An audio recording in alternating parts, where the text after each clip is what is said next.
कवि सम्मेलन आप सभी लोग सुनते हैं, कथा आप आराम से सुन सकते हैं, झूमते हुए सुन सकते हैं, लेकिन जब कविता सुनते हैं, कवि सम्मेलन सुनते हैं तो जोरदार तालियां बजाते हुए सुनते हैं। अगर कोई पंक्ति आपके दिल पे ठक से दस्तक दे तो आपका आशीर्वाद मिले। आशीर्वाद का मतलब ये नहीं है कि आप मंच पर आकर सर पर हाथ रखने लग जाए। आशीर्वाद का मतलब होता है वहां बैठे बैठे तालियां बजाने। तो सीधे सीधे महाराज जी आपके श्री चरणों में कविता रखता हूं, बाबूजी को समर्पित करता हूं कि भगवान श्री कृष्ण कौरवों के पास गए। उन्होंने कहा अगर आप आधा राज्य नहीं दे सकते तो केवल 5 ग्राम दे दीजिए और 5 ग्रामों पर मैं 5 पांडवों को मना लूंगा। हस्तिनापुर का इतना बड़ा साम्राज्य है, 5 ग्राम देना कोई बड़ी बात नहीं है। लेकिन उस दुर्योधन ने भगवान को अपमानित करके भगा दिया और बोला कि बिना युद्ध के तो मैं सुई की नोक बराबर भी जमीन नहीं दूंगा। भगवान ने युधिष्ठिर से कहा कि अब तो युद्ध ही शेष है, वरना तुम्हारे पास कुछ बचता नहीं है। और यहां से कविता जन्म लेती है। मैं सीधे सीधे, बड़े लोग बैठे हैं, शिक्षित लोग बैठे हैं, प्रबुद्ध लोग बैठे हैं, आपकी अदालत में सीधे सीधे कविता रखता हूं कि तलवार हमारे जो लीगल एडवाइजर है प्रिया गोल्ड के, बहुत लंबी वार्ता होती रहती है, कथा को लेके भी चर्चा हुई। तो भाई साहब कहते रहे थे कि अमित कब आओगे, लेकिन आज भाई साहब से भी मुलाकात हो गई। सीधे सीधे पकड़ करता हूं कि तलवार, धनुष और पैदल सैनिक कुरुक्षेत्र में खड़े हुए, रक्त पिपासु महारथी एक दूसरे सम्मुख अड़े हुए, कई लाख सेना के सम्मुख पांडव 5 बिचारे थे। एक तरफ थे योद्धा सब, एक तरफ समय के मारे थे। महासमर की प्रतीक्षा में सारे ताक रहे थे जी, महासमर की प्रतीक्षा में सारे ताक रहे थे जी। और पार्थ के रथ को स्वयं केशव हाँक रहे थे जी, और पार्थ के रथ को स्वयं केशव हाँक रहे थे जी। भैया खड़कर के बाद थोड़ा बंद करो। और पार्थ के रथ को स्वयं केशव हाँक रहे थे जी। रणभूमि के सभी नजारे देखने में कुछ खास लगे। माधव ने अर्जुन को देखा, अर्जुन उन्हें उदास लगे। कुरुक्षेत्र का महासमर एक पल में तभी सजा डाला। 5 जन्य उठा, कृष्ण ने मुख से लगा बजा डाला। हुआ शंखनाद जैसे ही सबका गर्जन शुरू हुआ, रक्त बिखरना हुआ शुरू और सबका मर्दन शुरू हुआ। कहा कृष्ण ने उठ पार्थ, कहा कृष्ण ने उठ पार्थ और एक आंख को मीच जरा, गांडी पर रख बाणों को, प्रत्यंचा को खींच जरा। और आज दिखा दे रणभूमि में, आज दिखा दे रणभूमि में योद्धा की तासीर यहाँ। इस धरती पर कोई नहीं अर्जुन के जैसा वीर यहाँ। इस धरती पर बहुत बहुत आभार। इस धरती पर कोई नहीं अर्जुन के जैसा वीर यहाँ। सुनी बात माधव की तो अर्जुन का चेहरा उतर गया। एक धनुधारी की विद्या मानो चूहा उतर गया। बोले पार्थ सुनो कान्हा, बोले पार्थ सुनो कान्हा, जितने ये सम्मुख खड़े हुए हैं हम तो इनसे सीख सीख कर सारे भाई बड़े हुए हैं। इधर खड़े बाबा भीष्म ने मुझको गोद खिलाया है, गुरु द्रोण ने धनुष बाण का सारा ज्ञान सिखाया है। सभी भाई पर प्यार लुटाया कुंती मात हमारी ने, कमी कोई नहीं छोड़ी थी प्रभु माता गांधारी ने। ये जितने गुरुजन खड़े हुए हैं सभी पूजने लायक हैं। माना दुर्योधन दुशासन थोड़े से नालायक हैं। मैं अपराध क्षमा करता हूं, अरे मैं अपराध क्षमा करता हूं। बेशक हम ही छोटे हैं, ये जैसे भी हैं, आखिर माधव सब ताऊ के बेटे हैं। ये जैसे भी हैं आखिर माधव सब ताऊ के बेटे हैं। और छोटे से भूभाग की खातिर हिंसक नहीं बनूंगा मैं।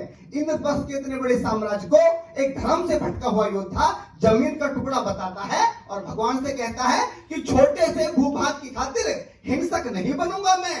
स्वार्थ साध कर निज कुल का विध्वंसक नहीं बनूंगा मैं। और खून सने हाथों को होता राजभोग अधिकार नहीं। परिवार मारकर गद्दी मिले तो सिंहासन स्वीकार नहीं। और रथ पर बैठ गया अर्जुन, रथ पर बैठ गया अर्जुन, मुंह माधव से मोड़ दिया। रथ पर बैठ गया अर्जुन, मुंह माधव से मोड़ दिया। आंखों में आंसू भरकर गांडीव हाथ से, आंखों में आंसू भरकर गांडीव हाथ से छोड़ दिया। गांडीव हाथ से जब छूटा माधव भी कुछ अकुलाए थे। भगवान ने सोचा इसने तो बेइज्जती करा दी, इससे अच्छा तो मैं शंखनाद नहीं करता। पर भगवान अपनी बेइज्जती कभी स्वीकार नहीं करते कि गांडीव हाथ से जब छूटा माधव भी कुछ अकुलाए थे। शिष्य पार्थ पर गर्व हुआ, मन ही मन मुस्काए थे। भगवान ने सोचा इसका सब कुछ जा रहा है, उसके बाद भी ये परिवार को बचाने की बात कर रहा है, तो कहीं ना कहीं मेरे संस्कार है। कि गांडीव हाथ से जब छूटा माधव भी कुछ अकुलाए थे, शिष्य पार्थ पर गर्व हुआ, मन ही मन मुस्काए थे, मन में सोच लिया अर्जुन की बुद्धि न सड़ने दूंगा, समर भूमि में पार्थ को कमजोर नहीं पड़ने दूंगा। धर्म बचाने की खातिर एक नव अभियान शुरू हुआ। उसके बाद जगत गुरु का गीता ज्ञान शुरू हुआ। उसके बाद जगत गुरु का गीता ज्ञान शुरू हुआ। एक नजर में रणभूमि के कण कण डोल गए माधव, टकटकी बांधकर देखा अर्जुन, एकदम बोल गए माधव, पार्थ मुझे पहले बतलाते, मैं संवाद नहीं करता, तुम सारे भाइयों की खातिर कोई विवाद नहीं करता। पांचाली के तन पर लिपटी साड़ी खींच रहे थे वो, दोषी वो भी उतने ही हैं, जबड़ा खींच रहे थे जो, घर की इज्जत तड़प रही, कोई तो टूक नहीं बोले, पौत्र बहू को नगन देखकर गंगा पुत्र नहीं खोले, तुम कायर बनकर बैठे हो, ये बात बड़ी बेशर्मी है। संबंध उन्हीं से निभा रहे जो लोग यहाँ अधर्मी हैं, संबंध उन्हीं से निभा रहे जो लोग यहाँ अधर्मी हैं। और हे पांडु के पुत्र, धर्म का कैसा कर्ज उतारा है, शोले होने थे आंखों में पर बहती जलधारा है, शोले होने थे आंखों में पर बहती जलधारा है। और गांडीव उठाने में पार्थ जितनी भी देर यहाँ होगी, इंद्रप्रस्थ के राजभवन में उतनी अंधेर वहां होगी, इंद्रप्रस्थ के राजभवन में उतनी अंधेर वहां होगी।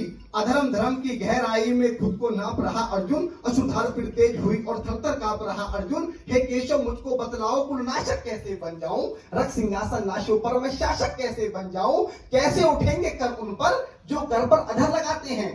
कर का मतलब होता है हाथ, अधर का मतलब होता है होठ, जो मेरे हाथों को चूमते हैं उन पर हाथ कैसे उठाऊं, कि कैसे उठेंगे कर उन पर जो कर पर अधर लगाते हैं। करने को जिनका स्वागत ये कर भी स्वयं जुड़ जाते हैं। इन्हीं करों ने बाल काल में सबके पैर दबाए हैं, इन्हीं करों को पकड़ करों में पितामह मुस्काए हैं। अपने बाणों की नोक जो इनकी ओर करूंगा मैं, केशव मुझको मृत्यु दे दो उससे पूर्व मरूंगा, केशव मुझको मृत्यु दे दो उससे पूर्व मरूंगा मैं। और बाद युद्ध के मुझे ना कुछ भी पास दिखाई देता है, माधव इस रणभूमि में बस नाश दिखाई देता है, माधव इस रणभूमि में बस नाश दिखाई देता है।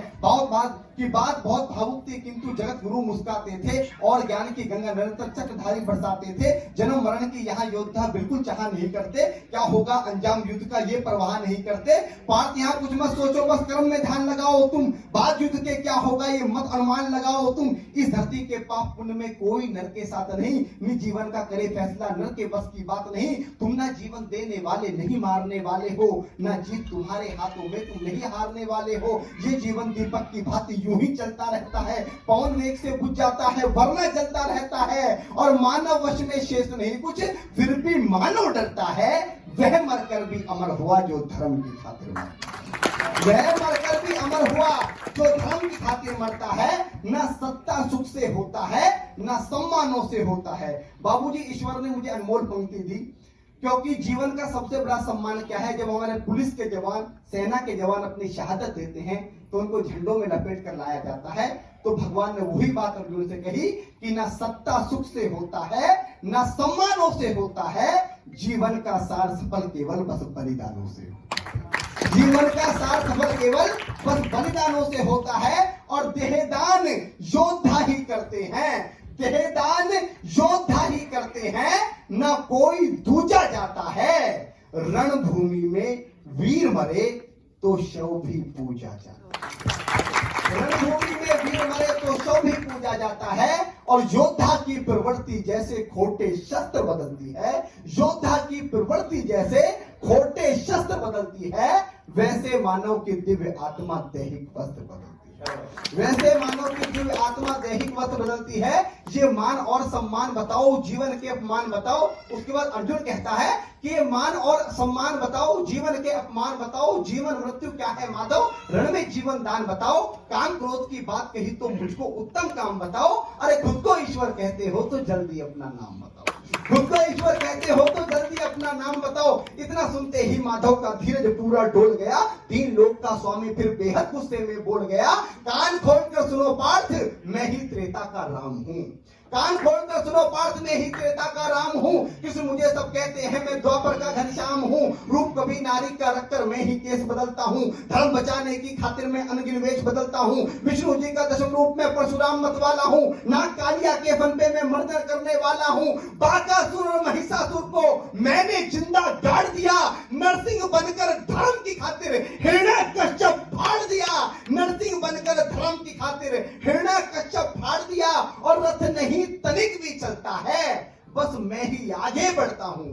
जब मैं गीता का 10वां अध्याय पढ़ रहा था तो पूरी दुनिया का मैनेजमेंट, पूरी दुनिया का मोटिवेशन गीता के 10वें अध्याय पर कुर्बान किया जा सकता है। 10वें अध्याय पर 10 किताब लिखी जा सकती हैं, लेकिन 10वें अध्याय को केवल 2 पंक्तियों में समेटने की कोशिश की। भगवान ने कहा कि रथ नहीं तनिक भी चलता है, बस मैं ही आगे बढ़ता हूं। गांडीव हाथ में तेरे है, पर रणभूमि में मैं लड़ता हूं।